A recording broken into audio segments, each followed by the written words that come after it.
Hello, everyone, and welcome to another episode of Environmental Justice Now.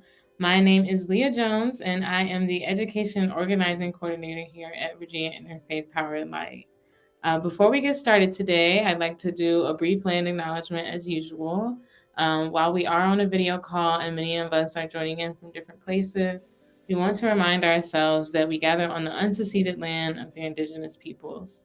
I am joining in from so-called Richmond, Virginia, and I am currently located on the land of the Powhatan and Chickahominy peoples. If you are unsure whose land you are on and you would like to find out, you can visit native-land.ca to find out. So thank you all so much for joining for another episode this week. It is officially the first Friday in June, and Virginia Interfaith Power and Light is bringing back our Juneteenth series to our Environmental Justice Now show. So in the coming weeks, VIPO will be examining how the environment has historically been exploited and the continued impediments to thriving for Black communities. So last year during our series, we explored environmental justice through discussing the connections and various ways in which the environment has historically been exploited and employed to oppress Black communities. This year, we wanted to continue this dialogue using Juneteenth as a framework to now talk more about the road to liberation and freedom and ways to fight against this historical oppression. So, as people of faith, Virginia Interfaith Power and Light understands that safe environments are an integral component of basic human rights and a necessary part of maintaining dignity, health, and quality of life. The first topic in our series is reclaiming freedom through our vote. This week, we will start the conversation and focus on how environmental justice is the key to creating a just world where we can all live and thrive. Our voting rights, the energy we use to power our homes, and the water we drink, and the land where we live can often be tied to radical inequity. So today we'll be exploring this idea of claiming our liberation and freedom through our vote with a few guests that we are grateful to have today. Our first guest is Katie Thiessen. She's an organizer with the Poor People's Campaign. We also are grateful to have Richard Walker here with us today, the founder and CEO of Bridging the Gap Virginia, who are both here today to explore this topic with us. So thank you all so much for being here today. How are you all doing? Doing well. Thank you, Leah. Thank you for inviting us. Awesome. So I guess we can go ahead and dive in. I think we can start broadly just by talking about the Poor People's Campaign. Katie, could you tell us a bit more about the Poor People's Campaign and its mission and just anything about maybe how people can get involved later, but primarily what the Poor People's Campaign is about? Thank you so much. Yes, great to be here with y'all. And in April 1967, Reverend Dr. Martin Luther King Jr. shared in his Beyond Vietnam speech that, quote, "We as a nation must undergo a radical revolution of values. We must begin the shift from a thing-oriented society to a person-oriented society. When machines and computers, profit motives, and property rights are considered more important than people, the giant triplets of racism, materialism, and militarism are incapable of being conquered. True compassion is more than flinging a coin to a beggar. It is not haphazard and superficial. It comes to see that an edifice which produces beggars needs restructuring.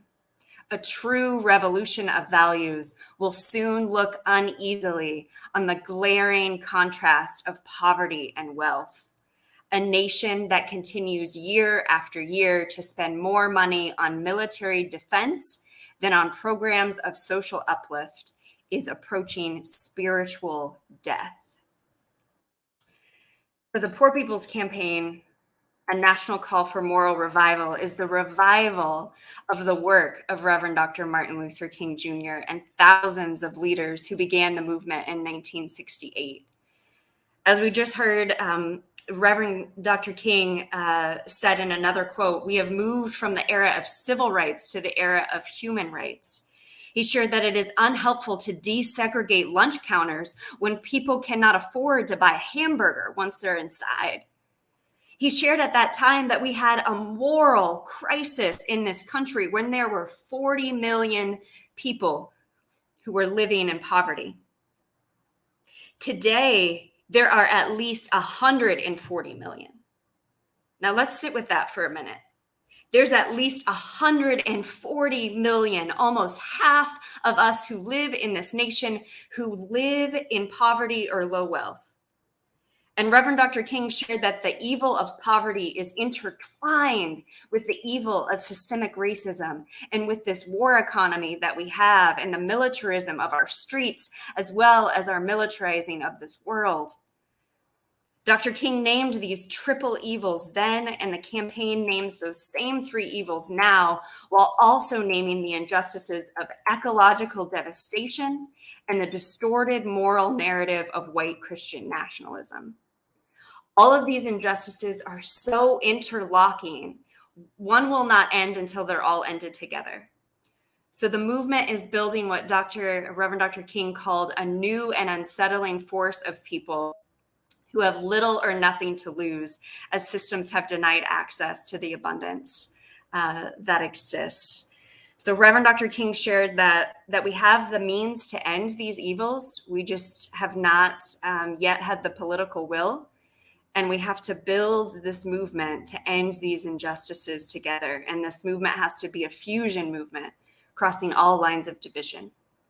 And I believe we have a video to share of leaders in the movement calling for the movement all across the nation.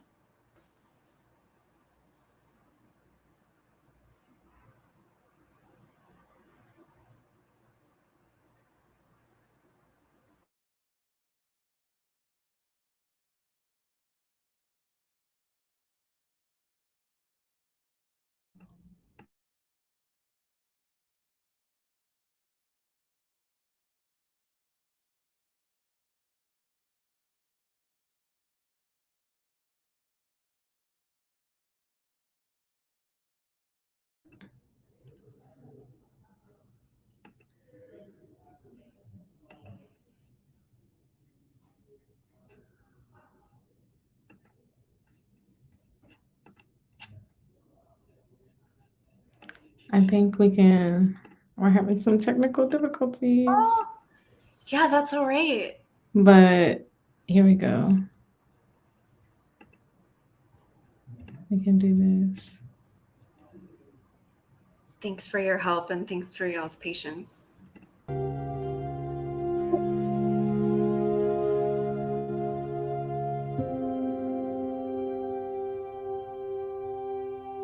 I worked 41 years in the coal mines. I have black lung, and it's just unfathomable what these poor coal miners have to go through in order to get what they have worked for and deserve. At one time, poverty was a temporary condition. You were on a down slope for a minute, but you could bounce back up. We can't bounce back up today. It's permanent. We're not going back to the factory and building cars and trucks like we once did. A job working at McDonald's or the grocery store doesn't pay enough for one person to live. We work a 40-hour work week, still not enough. Living from paycheck to paycheck. Rent is $600 a month. We got water bill, electricity. I do this for my kids, and it hurts. I'm 46 years old. I've lived in poverty here in West Virginia every day of my life. And I'm working. I am working poor with a bachelor's degree. I'm doing the best I can with what I have. We were in the height of mass water shutoffs. This entire neighborhood was shut off all at one time. I saw all my neighbors get shut off right in front of me. It was kind of terrifying. I'm 42 years old. and I'm a cashier at McDonald's. I had lost my house. You're welcome to come inside. There's a lot of people that are living in their cars. You never notice until you're in the same situation. I have stuff to give my children. I'm paying all these bills, and they need school clothes and stuff. They be asking me for, I can't give it to them. Now I'm a Kansas farmer's wife. Kansas farmers are committing suicide. Why? They're usually in debt up to their eyeballs. I see poverty in my own community. You know, there's a 70% unemployment rate in the reservation right now. Here in New York City, we're home to millionaires and billionaires, and we have so many people living in the street, and that's just not right. I've been a homeless veteran twice, lived in a shelter. I've been living down here since I was 17. My only chance of going to college was joining the Army. We are demanding that we stop the war on our poor. 700,000 people in this country are on the verge of losing their food stamps. This budget calls for shrinking the social safety net programs like Medicare. I just know that everything that's happening to us isn't right. I'm in stage 5 of kidney disease. I fell behind on my health care, and they canceled my health insurance, and they told me I have to wait until open enrollment. There's only 5 stages of kidney disease, and I'm in the 5th stage. Murder, it's murder. You know, if you ask me, it's murder. I lost a son to gun violence, and I lost a daughter. No parent in America should have to bury their child for a lack of medicated space. I'm wailing because my children My God. are no more. My God. My God, Kelly. I'm wailing, y'all. Wailing. Because my babies ain't no more. How many more babies? How many more children? No more.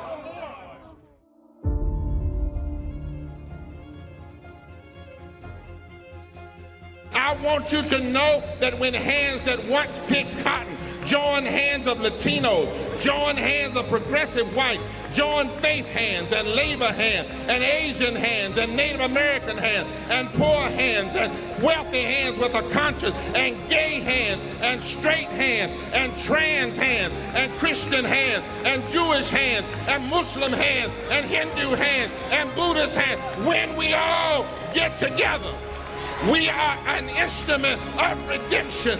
When we join hands, we can revive and make sure that the promise of life, liberty, and the pursuit of happiness and equal protection under the law is never taken away from anybody. So I got a question. Are the rejected ready to revive and declare that this land is your land, this land is my land, this land is our land? And together, from the State House to the White House, the rejected are going to demand that this nation never give up on being one nation under God, indivisible, with liberty and justice for all.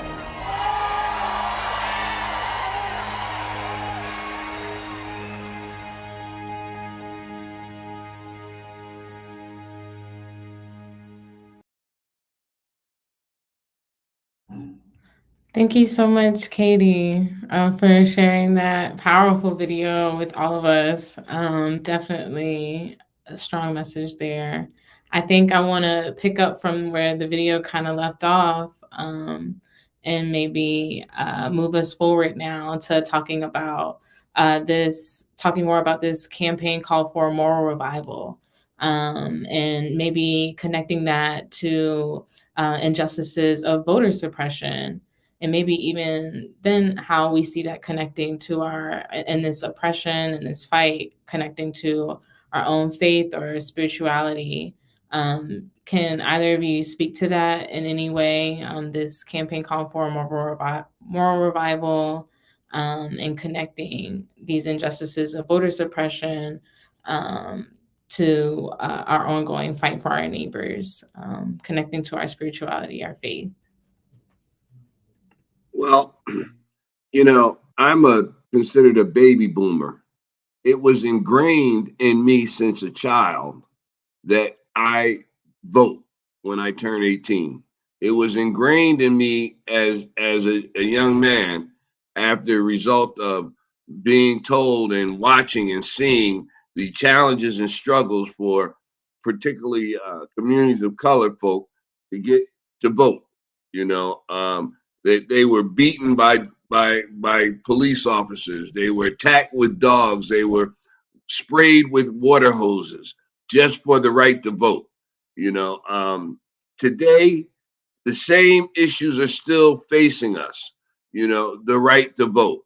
You know, where and specifically I can talk about Virginia, where they have denied individuals their right to vote because they made a mistake in their lives. You know, they're still using Jim Crow methods, as well as poll uh, poll taxes. Individual gets incarcerated. All of a sudden, they have all these doggone fines and fees to pay, as well as being incarcerated for stuff that they might not have done. You know, and it's been told, and I did my homework, that they've had this legislation that individuals lose their voting rights or their civil rights as a result of making a mistake. If they become disenfranchised from the American system, they become disenfranchised from their the United States constitutional right to the right to vote. And who is Virginia to deny someone their rights that was given to them through the Constitution of the United States? I have a big problem with that. I've been fighting to repeal that legislation ever since I came home from incarceration, and they told me I no longer had the right to vote because of the mistake I had made. You know, so I'm very belligerent about fighting this fight and holding folk accountable. You know, they've since in this most recent legislation session, they denied the constitutional amendment for automatic rights for individuals coming out of incarceration. That is a form of voter suppression. You know, I used to say that by denying individuals the right to vote was the Republicans' good way of protecting their seat of voter, being a Republican protectionism. But then when the more that I found out, did my homework, is downright racism. That's what it has boiled down to. That denying an individual the right to vote is downright racist. And it has affected millions of individuals throughout the United States. In all areas, and whether it be rural, whether it be urban, whether it be in a Latino neighborhood, whether it be in an African American neighborhood, they have so designed it that they keep folk relegated in a certain quality of living that they suppress their votes at the same time, so they have no way out. They have no way to move forward. A moral revival, yes, it is needed on all levels of society, because the fabric of what the songs that they have us sing, the Star Spangled Banner and other songs that they want us to sing, and God We Trust and all, none of that matters. It's all a lie, because they don't trust nothing about God. They trust the almighty dollar. So however means and ways that they have to do it, they suppress those that will help. Will if our voices came together, we would be able to overcome it. So I'm huge on Black folk, Latinos, everyone getting that right to vote in order to put the right people in office, in order to change the atmosphere or the narrative of the deliberate acts of hatred and denial and poll taxes and all of that surrounds and prevents people from their God-given right or their constitutional right to be able to exercise, as Reverend Barber said, through the legislation, through the law, that we should have that right to vote. Everything is intersectional. By losing those voting rights, they affect how your housing, it affects education, it affects lifestyles, it affects the quality of living that you have. It is intersectional. It affects the environment. You know, all of these injustices are a direct result of individuals being denied access to what is their God-given right in these United States.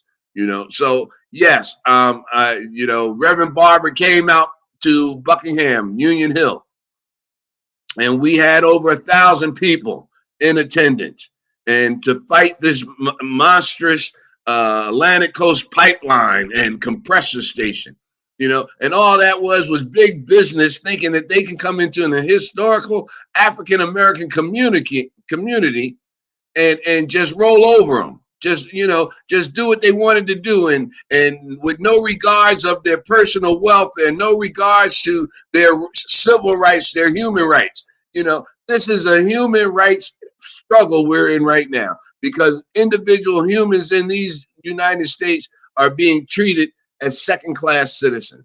You know, I get very emotional about this because it's, you know, we've been having to have these challenges. I'm 64 years old, and I've witnessed it all of my 64 years on this earth. When is it going to stop? When is it going to change? When is the narrative is going to be go into effect where we can stop these right-wing individuals that are going around murdering individuals, that are the hatred that they display in their lives? And then that is a direct result of whatever emotions and feelings and thoughts that they're going through, that they're being denied, that they resort to this type of violent behavior against others because they feel like others are getting treated better than them, and we're all in the same boat together. You know, until that clears up, that moral revival happens across the board, across nationalities, across cultures, across any area of any individual's lives. Until that happens, we will be fighting on a daily basis. We will continue having to do this, because until these people realize that we are in this together, it won't change. Definitely. Thanks so much, Richard. I can feel the passion getting me riled up. I love it. And I also particularly love that you mentioned this fact of intersectionality, even when we're talking about voter suppression. All of these things are connected, right? Especially because many of the same communities who are impacted by voter suppression are also impacted by what comes with being a part of a low income community, what comes with being a part of a BIPOC community, environmental injustices that you mentioned. These are the same communities impacted by all of these things, being a burden, right? In many ways. So I think now I feel like we have to now move towards how do we see voting as maybe a route for liberation, because it has been historically used as a weapon, I feel like, to stop people, like you mentioned, Richard, from thriving and moving, building wealth, building generational wealth, building something meaningful in their communities, for their families, and just living regular, healthy lives in general. How do you all see voting as a route to reach that freedom, and how can we get free? What are the solutions to these inequities that we're talking about? Do you want me to jump in first, Richard? I hope you'll jump in too. A colleague put some fire response to what Richard was just sharing, and that was fire. And as far as liberation, we'll only have liberation when we're all free. And Reverend Dr. King shared in 1967 that the dispossessed of this nation, the poor, both white and black, and everyone, live in a cruelly unjust society. They must organize a revolution against the injustice, not against the lives of the persons who are their fellow citizens, but against the structures through which the society is refusing to take means which have been called for and which are at hand to lift the load of poverty. There are millions of poor people in this country who have little or nothing to lose. If they can be helped to take action together, they will do so with a freedom and a power that will be a new and unsettling force in our complacent national life. And so, as King was saying this, voting is absolutely a piece of what is needing to get us there. We have to have that. So we need that, and we need a movement of this 140 million that will vote and will stay together beyond elections and non-violently hold politicians accountable. History has taught us that it is not one election, not one policy that will liberate us. We have had what seemed like a good election, and we have won some policies, and we are still not free.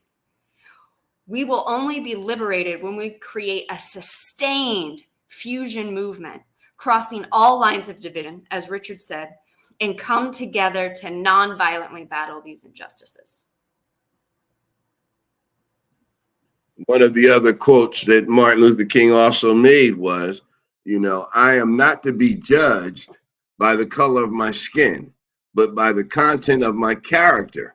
I'm not to be judged because I'm LGBTQ. I am not to be judged because I'm African American. I am not to be judged because I live in the foothills of West Virginia in one of the poorest states in the country. I am not to be judged because I'm Latino and I came here and seeking refuge from the gangs and the violence in my country. I am not to be judged because I believe that in Christianity, or I believe in Buddhism, or I believe in Muslim, or I believe in, I should not be judged by that, because I should only be judged on my character, on what I am capable of doing. Why are you doing this? Why are we being mistreated? Why are we being denied access to voting rights? Why are we being held hostage by an unjust and unfair nation of politics, CEOs that are pretty much dangling the strings of these politicians,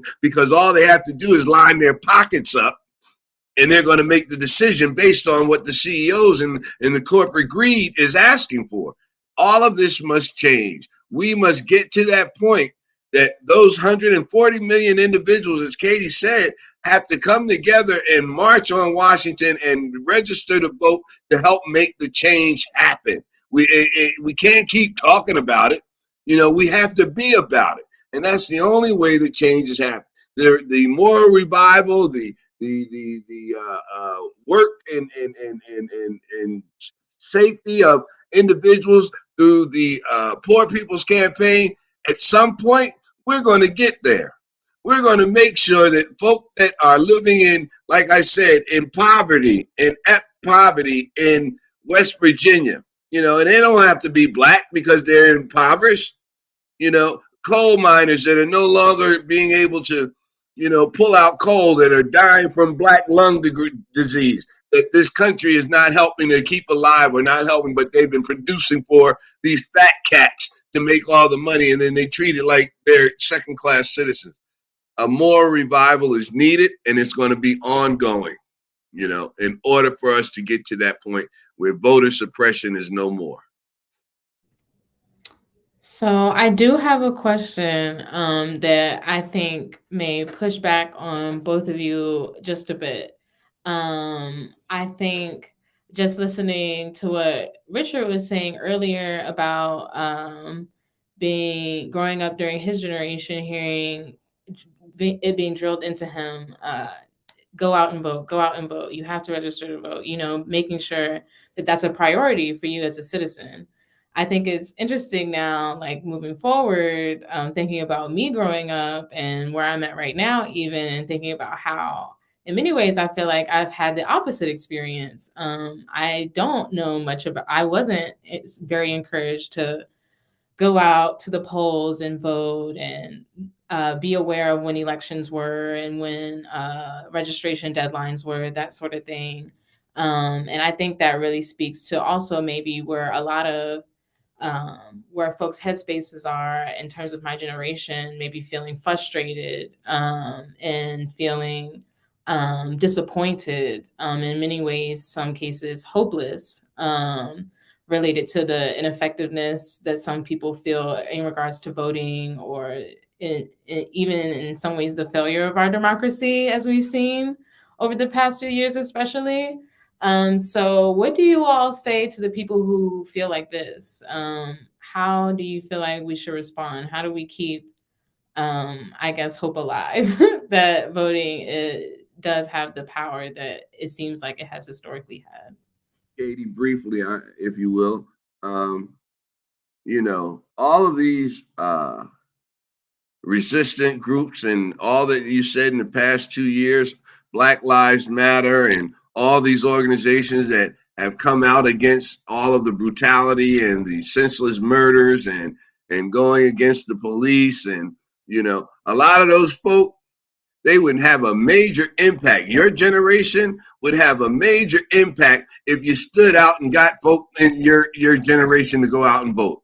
A lot of them are looking at it that, why should I vote? My vote don't matter. Yes, it does matter. And if we got the generations of your generation and beyond, it would make a more of an impact on a revival. It would make more of an impact on the masses of your generation that they get out there and vote. They're shooting the system down rather than try and be involved in it. I can guarantee you, if I'd attended any of those Black Lives Matters movements, I could have snatched about a dozen or more individuals that would probably fit right into a political network that they can run for political office and be and put in place. You, Leah, could be in run for a political office and be there. Kadesh could be there. Your generation, you missed out on the fact of the rioting that took place as a result of protests and individuals not being able to have their civil rights or being able to voting rights. Then there's 2 generations thereafter that they still missed the mark. But here we are now, that it behoove us to have your generation step up. I'm 64 years old. I've been through those challenges. It's that age group. What are you, in your early 30s? Your group in your organization, and you're I don't want to tell your age, but it's your generation that I truly believe, if you were to step up, changes will happen. Yeah, I'm 24. I still have a few more years. Sorry, darling. I apologize. I'll accept it. 100%. But I definitely think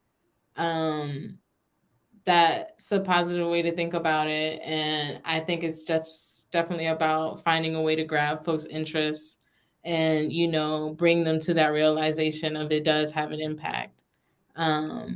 So yeah, I think we should maybe start to wrap up now, considering our time. But the last question that I had is just more about this upcoming March on Washington, and more about just wondering what people can do to get involved, not just with the march, but in this campaign period. How can people get involved also in combating voter oppression, staying in the know, making sure they're registered to vote? Yes. Does anyone have any information they'd like to share? Yes, please, please, please bring your community and join us on June 18th. Welcome you to the long. Every time you click on the website, a video starts to play to get you to want to come. So here, there is a website. I'm trying to, if I can share it in our private chat. I don't know if someone can share it in the big chat there. That's the website for June 18th in DC. And this is not a moment. This is a declaration. This is a witnessing each other. This is putting a face and a voice on all of these interconnected, as Richard said, intersectional issues. And this is building a movement together. Our movement ancestors in the Poor People's Campaign in 1968 were evicted by the police in June and forced to leave the National Mall. And every June, we're committed to coming together again as a movement there. And so please join us. We've got free bus seats for anyone across Virginia who wants to hop on a bus and go to DC that day. I'll put, I don't know if someone can share the website out too. Yeah. And there's a free bus code that folks can use. And please get your seat this weekend before the bus code expires next week. So please join us. People from all across the country. People are walking to DC. They're flying. They're taking a train. They're taking a bus. They're finding any means possible to build this movement across this nation. Richard, do you have a call for us to June 18th? Yeah, I've been working with Lee Williams, and they're expecting some folk to fill on a bus coming out of Richmond.